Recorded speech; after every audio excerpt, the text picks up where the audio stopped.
سلام دوستان، حالتون چطوره؟ امیدوارم خوب و خوش و سلامت باشین. من ایلیام و خوش اومدین به یه ویدیو دیگه از چنل من. ما امروز میخوایم یه ریپازیتوری آفلاین برای خودمون را بندازیم با استفاده از همون فایل ایزویی که حالا سیستممون نصب میکنیم. اینجا من این راکی رو نصب کردم باش. خب یه اوورالی توضیح بدم. یه پینت باز کنیم. کار میکنه عالیه. خب ما یه ری... ریپو میخوایم اینجا. یه ما یه ریپوزیتوری میخوایم روی حالا چیزی که رو سی دی یا همون فایل ایزویی که نصب کردیم هست، میخوایم اینو وصلش کنیم به سیستم خودمون.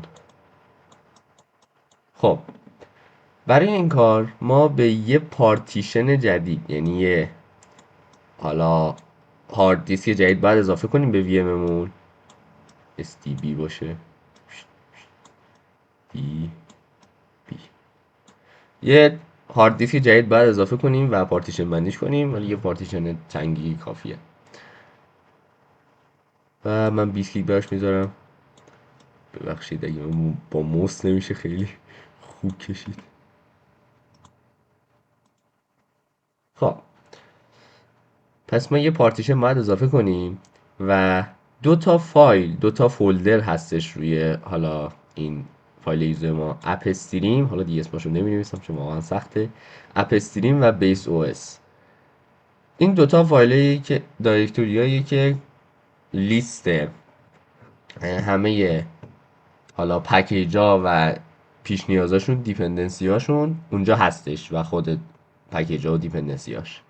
ما میخوایم اونا رو برداریم بذاریمش توی این پارتیشنه که دیگه لازم نباشه هر دفعه دیویدیمونو یا ایزومونو بذاریم تو دستگاه و اینو بدیمش به حالا یام یا DNF که با استفاده از اینا بتونیم حالا به صورت آفلاین پکیجای خودمون نصب کنیم. خب بریم سر کار. خب این راکی منه. من اول میام حالا توی ویرچوال باکس یه شکل، تو وی ام ویر اگه دارین باز یه جور دیگه است، ولی تقریبا شبیه همن دیگه. تو استوریج میرم، تو کنترلر ساتا اینجا یه دونه بیاد هارد دیسک اضافه میکنم. یه کرییت میزنم، همین ویژوال باکس دیسک ایمیج رو انتخاب میکنم. این پری الوکیت فول سایز رو اگه بزنید، همه این هارد دیسکی که دارین اضافه میکنین و کل، حالا ما 20 گیگ میخوایم اضافه کنیم، کل 20 گیگش رو اشغال میکنه. خب من نمیخوام الان اینو بگیرم، میخوام هر چقدر که لازم شد به مرور زمان اشغال کنه تا 20 گیگ. خب همین 20 گیگ هم خوبه و جاش هم اوکیه. خب این نات اتچ رو من اینجا ببینید تو نات اتچ ها یه دونه اضافه شد، این که ما ساختیم. چوز میکنیم و اضافه شد. خب بریم روشن کنیم.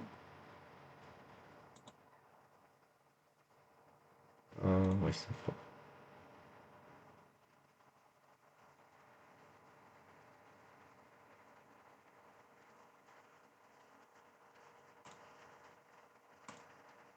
بیاد بالا.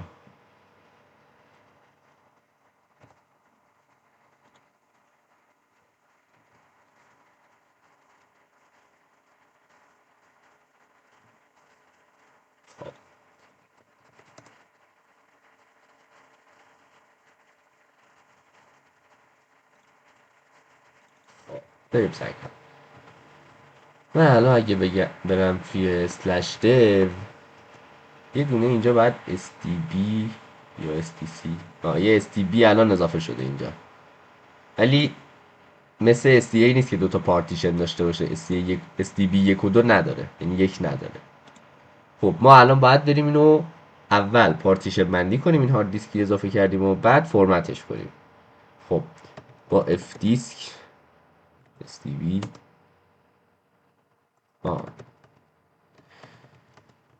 STB خب ما میزنیم که هلپشو به همون بده. add a new partition n میزنیم. یه پرایمری میخوای باشه یا اکستندد؟ من پرایمری میخوام. پارتیشن نامبرش هم همون 1 باشه. کلش هم میگم استفاده کن رایت و خارج شد. خب الان اگه من ببینم یه stb1 باید اضافه شد. بله یه stb1 اینجا الان اضافه شده. خب الان ولی این قابل استفاده نیستش هنوز. ما باید فرمتش هم بکنیم یه بار. sudo mkfs بود اگه درست یادم باشه. بله من با ext 4 فرمتش میکنم. stb1.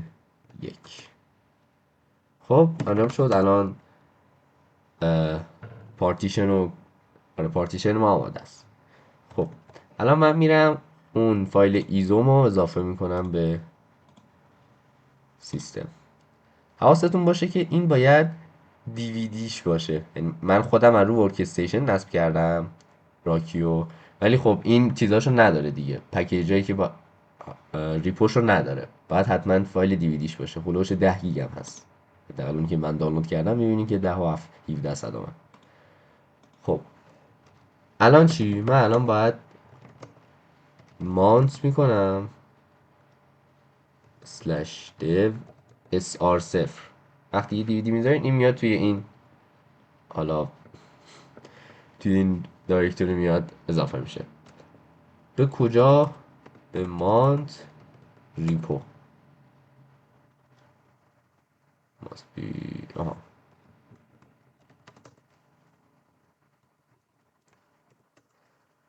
خب الان من اگه برم توی mnt توی ریپو میبینین که اضافه شده. این اون دوتا فولدری بود که گفتم پکیجا توشن. اگه بریم نگاهی هم بهشون بندازیم پکیجز مثلا هستش اینجا. خب حالا من برای اینکه دیگه لازم نباشه هر دفعه این دیویدی رو یا فایل ایزو رو مانتش کنم و هر دفعه بستش کنم به سیستم، کپی میگیرم ازش. cp-rv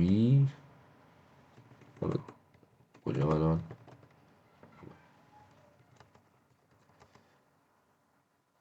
اپستریم رو میخوام و بیس او اس. خب بعد اینا رو کپی میکنم توی mnt لوکال ریپو. حالا من چیزی که درست کردم. بله پرمیشن دینای داد بهمون و میبینی که اینا از پکیجا داره میاره. مثلا دات نت آر پی هم که میدونین فایل های حالا پکیجای نت اسپیس ها آخرشون آر پی ام داره. خب میبینی که خیلی هم زیاده، حجم زیادی هم میگیرن. خب الان من اگه برم توی لوکال ریپو، بله این دوتا باید اومده باشن. خب حالا چی؟ حالا ما باید بریم به یام یا حالا پکیج منیجری که داریم یا اپ بگیم که بیاد از اینجا بخونه پکیجاشو. مختار میریم کجا؟ etc yam.repo. اینجا میبینید که یه سری ریپوزیتوری داره. مثلا قبلا یکی درست کردم local repo. آره این دقیقا همین کامندی که ما باید بزنیم. کامند که نیست، حالا این چی بود؟ مهم نیست. این تنظیماتی که ما باید بذاریم. بذارید من یه توضیح هکی هم روش بدم. دیست اشکال نداره. خب بیس او اس و اپ استریم اینا که تو براکت میذاریم حالا اسم ریپوزیتوریمون میشه در واقع. یعنی تایتلش یه جورایی میشه این دیگه. بعد اسمش وقتی مثلا دانلود میکنید مثلا با یام وقتی یه پکیج رو میخواین نصب کنین، به جز اینکه این تایتل اصلیش رو مینویسه، اینم حالا زیرش مینویسه. ولی شما با این کار دارین، مثلا وقتی میخواین به DNF بگین که از اینا برو بخون، برو تو این ریپوزیتوری بگرد، باید این اسمو بزنید. خب بعد متا دیتا اکسپایر مساوی منفی، یعنی که هیچ وقت این ریپوزیتوری اکسپایر نمیشه، همیشه درسته. جی پی جی چک. جی پی جی مخفف چی بود خدایا؟ فکر کنم گنوم پرفکت گارد یا یه همچین چیزی بود. این یه جور کلیده یا یه جور پروتکل میشه گفتش، که میاد رمزگذاری میکنه، مثل کلیدای SSH رمزگذاری میکنه دیتای ما رو، که خب ندوزنش دیگه دقیقاً. بعد اینیبل هم که مشخصه، میگیم که استفاده کن، یعنی این ریپوزیتوری آنلاین استفاده کن ازش. بیس یو آر ال جایی که ما باید آدرس فایلمون رو بدیم، یا اون بیس او اس و اپ استریم. این که فایل 2 نقطه 2 تا اسلش، حالا بعد دقیقا مسیری که میخواید. جی پی جی کی دقیقا مال همون جی پی جی چکشه، میگه که آقا برو کلید جی پی جی رو از اینجا بردار. این مسیری که حالا توی رد هت بیس ها هم فکر کنم همین باشن، ولی تو راکی مطمئنن اینه. خب این اپ استریم هم دقیقا همونه، فقط این مسیر بیس او اسش میشه اپ استریم، اسمش هم حالا هرچی دوست داشتین میتونید بذارید. خب به نظرم باید درست شده باشه. سودو DNF disable ایبل ریپو مساوی آل. میخوایم الان پکیجایی که اویلیبلن توی این ریپوزیتوری ها رو ببینیم. و enable ریپو مساوی اپ استریم و بیسوس لیست اویلیبل، اگه درست یادم باشه. بله همونجوری که میبینید اینا همه پکیجایی که هستن اسمشون رو، و میگه که از کدوم هم داره برمیداره. مثلا این بیس او اس، این اپ استریمه، اینم احتمالاً باید ورژناش باشه.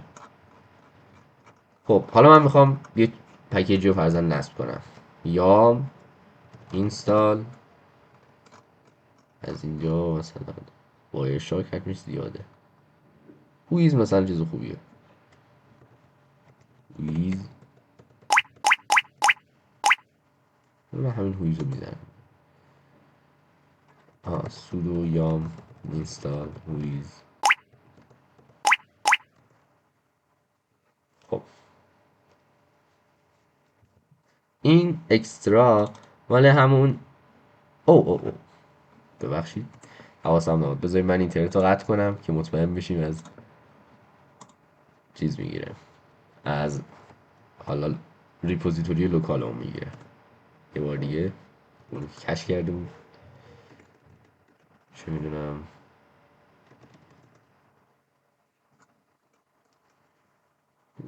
راحت کنیم خودمون رو همینو کپی کنیم.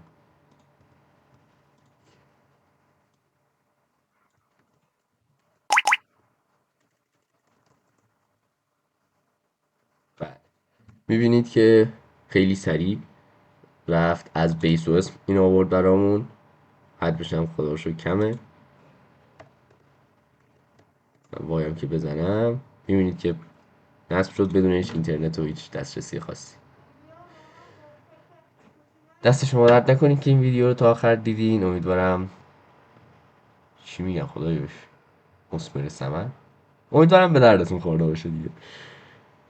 و اگه نکته حرفی سخنی هست خوشحال میشم توی کامنت رو بگین، و روز خوبی داشته باشید.